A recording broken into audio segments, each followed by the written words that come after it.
Yo de formación soy profesor de educación física, y de profesión ahora soy hostelero y distribuidor, vendedor de vinos. El deporte es mi pasión, siempre ha sido. Yo tuve la suerte de estudiar lo que más me gustaba, que era hacer deporte. Ahora, por desgracia, tengo poco tiempo, intentaré buscar algo más, pero yo llegué a esto por tradición familiar, porque mis abuelos tenían una taberna en Cambados y yo jugaba a tener un bar cuando era pequeño. Me montaba mi barrita, me gustaba y al final pues lo llevaba en la sangre. Y al final yo estaba estudiando la carrera y pensando en montar algo de un bar, no nada, ni de vinos. De hecho la cultura del vino me vino, pues yo recuerdo que una vez, tengo muchos recuerdos del vino porque iba en botellas con mi abuelo, de trabajar en el bar, lógicamente, ¿no? Pero evidentemente son recuerdos. Pero yo recuerdo una vez que un amigo mío me dio a probar un Viña Ardanza del 80 y no sé qué, y dije, esto está bueno, tío, esto me gusta. Esto, oye, para la semana volvemos a ir a ese sitio y probamos otro vino. Ahí me entró una curiosidad. Entonces ya el bar era ya un sitio de vinos. Estaba estudiando, pues iba a alguna vinoteca que había en Santiago y cada vez pedía una botella diferente, y cuando apareció el lugar, el sitio, el Ribera de Fifiñanes ahora, que el local que aún tengo desde hace 20 años, dije, este es el sitio. Y eso derivó pues, en que al final pues, me dediqué a distribuir, incluso a importar vino. Pues lo que más me apasiona son muchas cosas, pero me encanta ir a un sitio a trabajar, digamos, a ver si puedo vender vino, sentarme con el cliente y empezar a hablar de cualquier cosa, normalmente relacionado con el mundo del vino, que me pongo un vino, catar a ciegas, de hablar de esto, de lo otro. Lo que me gusta es eso, y sin prejuicios, sin presión, eso es un lujo, un verdadero lujo. Brutal, y en Cambados más. Yo le digo a mucha gente que viene a Cambados y se sorprende, en Cambados nos encanta disfrutar, nos encanta comer y beber. Tenemos la suerte de que tenemos estamos dentro de una zona de vinos, evidentemente de las mejores zonas productoras de vinos que hay en España, y tenemos un producto, tenemos las rías, tenemos marisco, aquí se come muy bien, todo el mundo que viene aquí es lo que dice, qué bien se come y se bebe en Galicia. Sí, claro, porque al final el vino se producía antes para cosecha propia, para consumo propio, quiere decir, y era una tradición aquí en Cambados pues compaginar, pues tener algún barco o dedicarte a algo de pesca, marisqueo, y luego tener al mismo tiempo una pequeña finca viña donde tengo mis patatas, mis lechuguitas, mis tomates y mi vino, ¿no? El vino que me dé para mí. Y claro, lo que pasa es que en Cambados, pues hace unos 30 años más o menos, ¿no? Pues cuando fue el boom, eso que comentaba ayer Eulogio, de que se pasaron de los medio millón de kilos a los 40 en pocos años, es porque realmente se empezó a valorar la uva albarina, se empezó a pagar a un precio que la gente dijo, hay que plantar esto porque puede ser rentable, ¿no? El criterio que voy a escoger voy a intentar coger, no voy a coger dos, porque a lo mejor de algún laboratorio me quedaría con dos. Pues coger uno, intentar coger de todas las zonas. Rías Baixas, Zárate, Palomar es un vino, y todo esto lo digo porque el vino me lo ha dicho durante varias añadas. Yo creo que para que un vino sea grande tiene que haber un histórico, ¿no? Zárate Palomar, que desde 2004 creo que fue la primera añada, es un vino que abres botellas de cualquier año y está bueno. Me parece, siempre he dicho que de los vinos top que hay aquí en Rías Baixas. Cocinela es otro de los vinos, pero como es mío no lo voy a decir. Otro vino, complicado, pero bueno, Ribeira Sacra, hay un vino que me enamora, tío. Parcela Seoane de Envínate. Lousas, Parcela Seoane. eso es una maravilla, eso es caviar por uno de los vinos que es difícil que me lo ponga a ciegas y no diga yo, esto ya lo sé lo que es melocotón, tiene ese rollo de albaricoque, fino, vino imperfecto, pero espectacular, tiene ese punto de...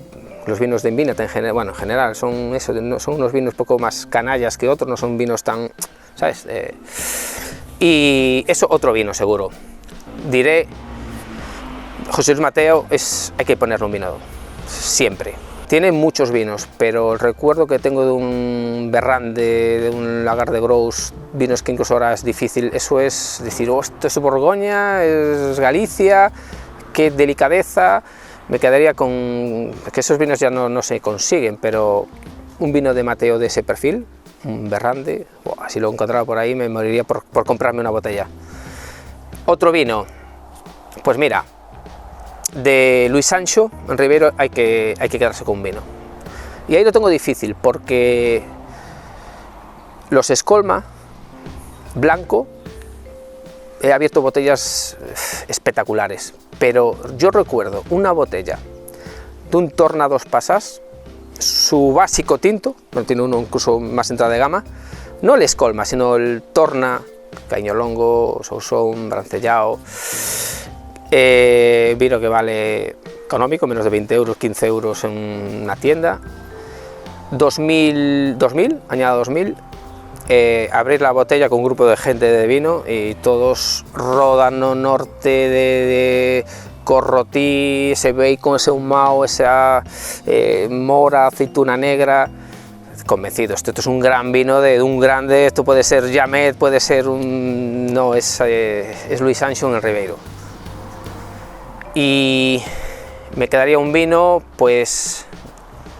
No sé si volverme para aquí, para Rías Baixas, porque hay un vino que me flipa, me encanta, que alguna vez, yo recuerdo una vez tomando con un buen amigo mío, con Xavi, uno de los primeros pioneros en Galicia de tener un bar de vinos, estar tomando la botella y decirle, oye Xavi, dime ahora en España, que se haga en España, no vengas a Francia, un vino que esté mejor que esto. Y dice Xavi, ¿sabes qué? No te voy a decir, botella... Buah. Un Caíño, finca Genoveva de Rodri. Añada, no recuerdo si la añada cuál era exactamente, 12 podía ser, no recuerdo la añada. Eso era impresionante, eso de lo mejor, o sea, que se ha probado aquí en Caíños, para mí es ese. Bueno, yo creo que la Borgoña es por eso, parcelas pequeñitas, aquí no es el sistema de cultivo, no es como en Burdeos, ¿no? Sino parcelitas, mucho minifundio, luego pues el estilo a veces de las edificaciones son parecidas, y luego incluso la frescura de los vinos pues también puedes recordar, ¿no? Es que la Borgoña ahora ha cambiado mucho para mí, pero yo creo que es un poquito por eso, más que el estilo de vino, el estilo de cómo se cultiva, parcelas pequeñas, creo que van por ahí, pero muchas veces probamos vinos. De hecho la Caíño es una variedad que se parece a veces mucho a la Pinot. Pues lo mismo, yo empecé a beber champán como sin saber que era mi bebida favorita, hasta que al final champán algo tiene que engancha, está claro. Cuando fui la primera vez a champán, y le digo muchas veces a mucha gente que viene conmigo de visitas a una bodega, quedas enamorado de eso, es imposible. Si te gusta el vino, no ir a champán y no decir, ¡fuah! Siempre que he ido me han tratado tan bien que me encanta champán. Como zona estamos hablando, y la bebida del champán es una bebida que lo puedes ver a cualquier hora, marida con todo, no hace falta ni tener comida. A mí champán es una bebida que me presta fenomenal y que se baja una botella, pero vamos, en 0, eso es un síntoma de que está bueno, vamos. Pues no, después de catar muchas veces, ya que nosotros llevamos, pues en el grupo de Cata Ribera Fefiñans, solamente llevamos casi, 19 años catando todas las semanas, o sea, no una vez al mes, todos los jueves. Nos reunimos un grupo de amigos que nos gusta el vino para catar vinos a ciegas. veíamos pues que había muchas veces que confundíamos los vinos del norte del Ródano de Xirá, pues eso, Corrotí o a veces Alcornás, bueno, de esas zonas, con vinos del Dao, zona del Dao, Portugal, sobre todo algún productor, Álvaro Castro, que tiene ese punto de que parece Zamora, ese rollo Xirá que parece, con cierta zona de Galicia, Ribeira Sacra, Ribeiro, que yo antes te decía, de Luis Sancho, ¿no? de sus vinos tintos con tiempo. E incluso muchas veces sabiendo, mira, el vino es de esta zona, no sé de cuál, pero y de analizarlo no por acidez, con no sé qué, y después de analizarlo entre varios, y no somos capaces de saberlo. Cuando dices, joder, es que esto es Ródano total. Y dices, pues hablamos de un vino del Triángulo cuando no tenemos duda de cuál es, pero de esta zona, de una de esas tres zonas es, y se suele acertar. Consejo, si quieres realmente intentar adivinar lo que es un vino a ciegas, hay que estar concentrado, no estés hay que estar concentrado, porque tienes que descartar muchas cosas, tienes que pensar bien, probar, probar y probar. Y luego, a mí hay una cosa que me gusta mucho, es catar los vinos, porque yo creo que cuando se echa un vino en una copa, ya el vino te empieza a dar información de lo que es, de lo que puede ser. Hablo la parte de cata, catar, adivinar, cata ciegas. El vino, cuanto más tiempo pasa, el vino te empieza a dar un poquito más de información, se va descargando la información que te va dando.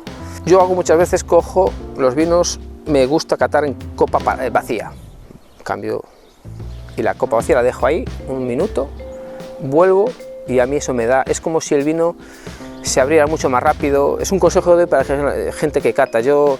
Me ha pasado como alguna cata de catar un vino, si esto lo tengo claro, y tanto convencido que no voy a ir más al vino, y luego cuando ya he entregado pues las notas de cata, lo que es, olerlo y decir, qué gilipollas, cómo no volví a este vino, que esto está claro ahora lo que es.